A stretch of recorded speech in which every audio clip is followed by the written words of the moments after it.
Mrs. Green Apple, we are continuing our track by track listen through to the Antenna album with Magic. Now, it's another one which has music videos, so I'm looking forward to seeing this. This is a song they put front and center with a music video. That makes it, to me, in my mind, that makes it a single. That makes it a song that the band were obviously invested in, and I'm excited to see what direction they go in with this. Now, before I did my first reaction for this track by track, which was to the title track Antenna, I gave a whole preamble about why I'm doing it, what my opinions are going into the album, so I'm not going to say too much more about that side. But the interesting thing is that, as mentioned, I don't just like to talk about the songs on their own, but also like to talk about how things fit into the context of the album. I felt that Antenna itself was a great opening track, so I'm looking to see how Magic builds from that. But also, Antenna, as much as it was a great opening track, it really did feel like an interesting opening track, because this is the first album, as I've subsequently found out previous to this video, I found out that this was the first album after they became a 3-piece and dropped the 5-piece lineup. That everything changed, and it was interesting because Antenna felt to me like a surprisingly thinner sounding song, which was not what I expected. I expected Mrs. Green Apple to try and maybe more maintain the thick sound that was signature to them. And obviously, in hearing more recent songs like Lulu, I know that they have, at least in their most recent single, used that slightly more thick sound that I probably would associate with something like Attitude. So I'm interested to see whether Magic returns us more to the normal, or whether it continues the road that Antenna started of, Mrs. Green Apple going for a slightly more thin, not thin, I don't mean thin in a negative way, more of a stripped back kind of nimble sound. So I'm looking forward to seeing where this goes. Here we go. This is Magic by Mrs. Green Apple. Yeah.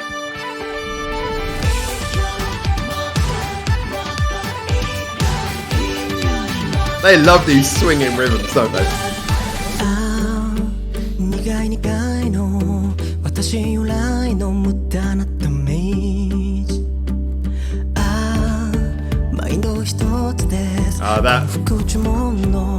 That triple-ended kick is brilliant. Sorry, not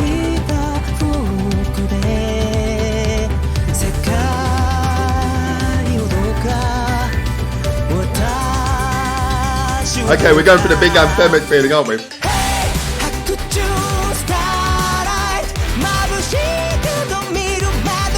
Oh yeah, I know what they're going for here. Oh, I love that tone.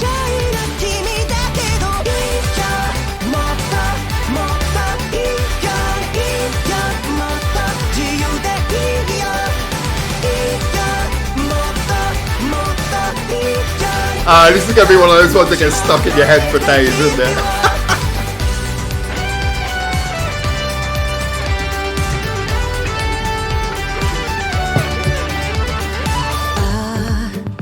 I wonder what was going on there for a second.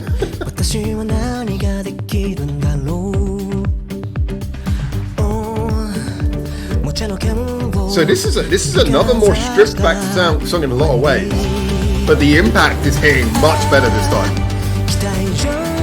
That's a good build up. Those sounds on the right hand side. How the keyboard's really building it up.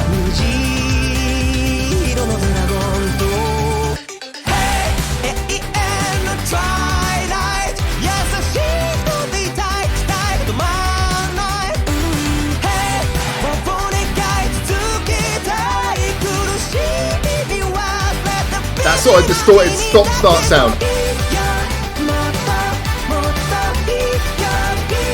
That's a really popular technique in like a lot of chart-topping pop, but it's really well employed here.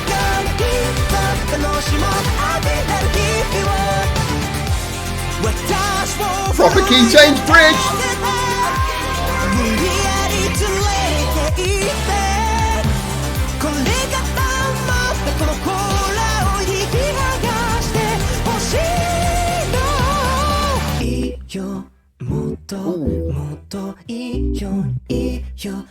That vocal effect,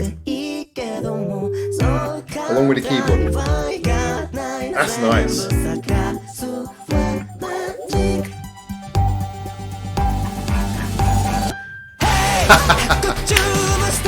I love the little piano note.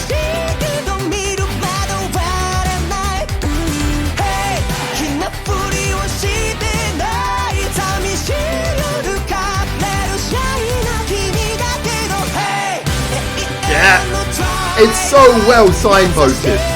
You can really feel each change coming. That's really, yeah, that's well constructed.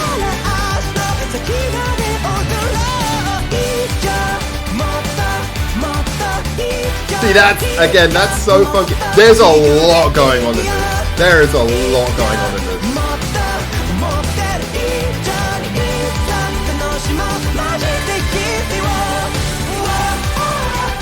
Oh wow, they are really milking this crescendo, aren't they? I don't blame them. You're gonna get muddy shoes, my friend.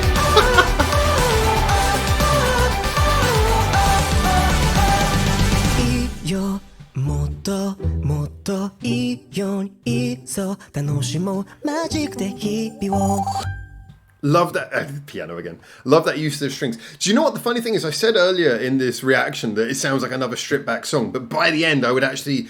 This is very thickly layered, but in a very different way from. It's a tree. This is very thickly layered, but in a very different way from what I would normally associate with Mrs. Green Apple. Let's give the little corporate credits. Thank you, Universal and EMI. All right. So, in all fairness, what? Wow. Where do we start with this one? So. When analysing this song, we have to look at a very different approach from what we would normally talk about when we talk about Mrs. Green Apple songs, where you tend to be talking about lots of layers of little instrumentation and things. What's happening here is a lot of the sounds, these are sounds where it's hard to tell how much of them is programmed in, how much of them are played, and how much is just like instruments that are then run through a lot of effects. But basically the end effect we get is, well, most notably, let's talk about the chorus, because the chorus is just... It's got a nice, simple melody, which is really, really catchy. But the reason it works is because underneath that, you have an instrumentation which is focused on one thing, which is impact. And, you know, doing impact, but without sounding heavy and aggressive, just in a way that really kind of like makes each note land. How does it do that? Well, first of all, you've got that main synthesizer, that dum, dum, dum, dum. You know, that's there. And the reason why it works, synthesizer, it could be a guitar run through an effect. But the reason why that works is it's very much about clean stops and starts. You know, it's hard to explain, but then it's like the note doesn't trail off, it ends suddenly. I said before, this is a sound that came up quite a lot in pop, maybe about 10 years ago. But it's definitely one which is quite popular if you want to sort of do a chart-topping song with a lot of impact. So they do that at the core. And that means you have this like really big sound, but at the same time, just the stopping and starting of that sound in a very sudden way makes everything sound dramatic. Makes your headphones go from being full to being kind of not empty, but much lighter very quickly. And so immediately you've got this real sort of heart-pounding effect. Now, what was interesting, I noticed that at least in the last chorus, I don't know if it was any of the previous choruses, over the top, they had another quieter synthesizer doing a similar thing. But this was more of a, rather than having like irregular shaped notes, it was just a it was kind of like that. It was a kind of what we call a chopper effect, where it's a very regular note which is kind of going full off, full off, full off, full off in a digital way. You can probably hear it over the top. I'll try and run this back and see if I can capture it.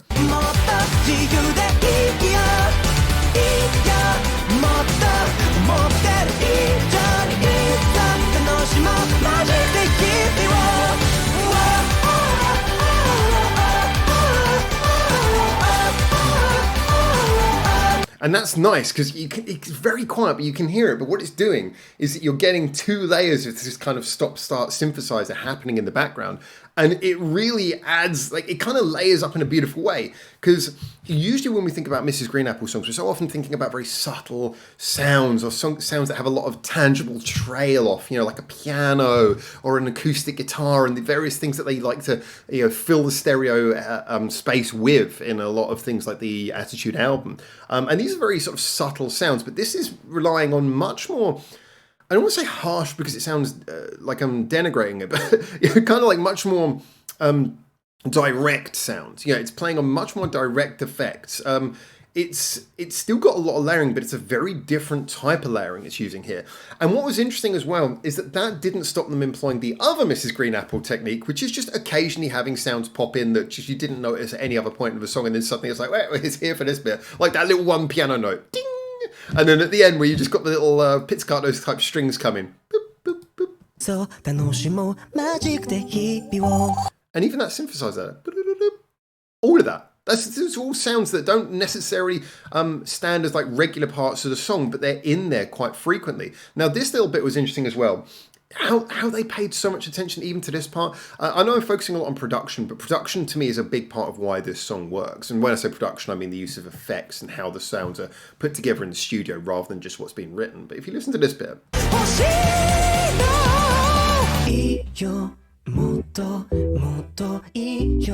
So you've got the voice, and then the voice is being echoed through this slightly electronic style layer. So you've got the original voice just kind of quietly singing, and then underneath you've got a duplicate of it, which is with this electronic sound that makes it sound a little bit eerie. And then at the same time, you've got this, the synthesizer that's playing is pretty much a sine wave. There's like no tone to it. It's just a boop, boop, boop. Just nothing, no tone to it. And that means that you kind of have the notes are being played to you, but in this slightly eerie, almost like lacking any humanity. It's kind of like drawn back to this very strange, almost electronic place. But because he's singing in a little bit of a whisper, it kind of maintains a little bit of personality to it, but it's kind of clearly trying to bring you back to a very slightly abnormal a very sort of unusual place after we've just come out of this big blasting bridge. And by the way, I'll have to say massive credit. I love a proper melodic bridge where you really do expand upon the chord pattern that had been happened before. And this went into its whole key change, expanded beautifully, and then shot us into this breakdown.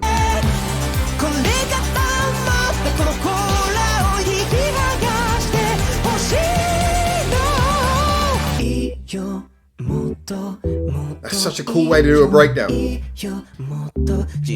So it keeps you slightly on edge. It sounds weird. And then all these sounds are coming in one at a time, and then yeah, just add all the sounds. And as you're like hearing all the sounds build up, a little bit of things coming in, you've got the little chant guitar coming in, the drums are coming in, everything's building up, and then just like, here's one note of a piano. Bing! It's so cool. It's such a playful idea. Now, I will say, I'm talking a lot about production here. From a songwriting standpoint, with exceptions to that bridge, which, love it. Beautiful stuff. With exception to that bridge, this is a fairly simply written song. There's nothing super complicated going on here. And that's why I think the production was put front and center. This is one of those songs where it's written to just be seriously catchy, but then the ideas are very sonic ideas. And actually, I feel like it worked really well for it. I think it was a really solid idea to approach it in that manner. 65 million views. I'm not entirely surprised, if I'm honest with you. I don't really know who does the production on this stuff, because I know obviously the singer is the writer, and I imagine he also, because usually their songs are not super production heavy. They do have production, but they're not super production focused.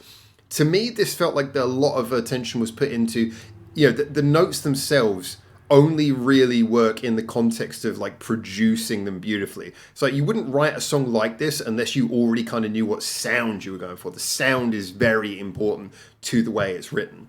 The notes that are written here only work through this particular sound. And that for me is why this worked so well. It was produced, everything felt very, what's the word they use? There's like a fancy word you use for when everything's together. Holistically. It was all put together in a very holistic manner. And yeah, for me it clicked. It really clicked. It's very different from what I like about a lot of their other songs, and yet it maintains that ethos of being about structuring songs well, structuring songs with purpose. I enjoyed this a lot. I think I definitely enjoyed this more than Antenna, which I didn't dislike. It just kind of felt like it didn't quite build upon... Yeah, it had a great start and then didn't really build upon it enough. This I really enjoyed. In a very pop way. It's definitely different from a lot of what I maybe talk about with more muso types on the channel. But from a sort of production heavy pop, let's make something which is mass appeal, gets as many people on board as possible, anyone can enjoy, but at the same time actually has genuine quality inherent to its structure. This is definitely... yeah, I liked it. This is how I like to see good quality pop done.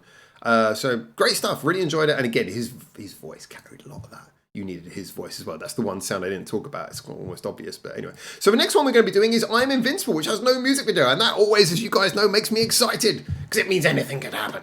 But anyway, we'll get to that one next. As always, thank you so much for following these. Do feel free to like, subscribe, all that stuff that YouTubers say. And until I hopefully see you very soon in the next one of these. For now, ciao, ciao.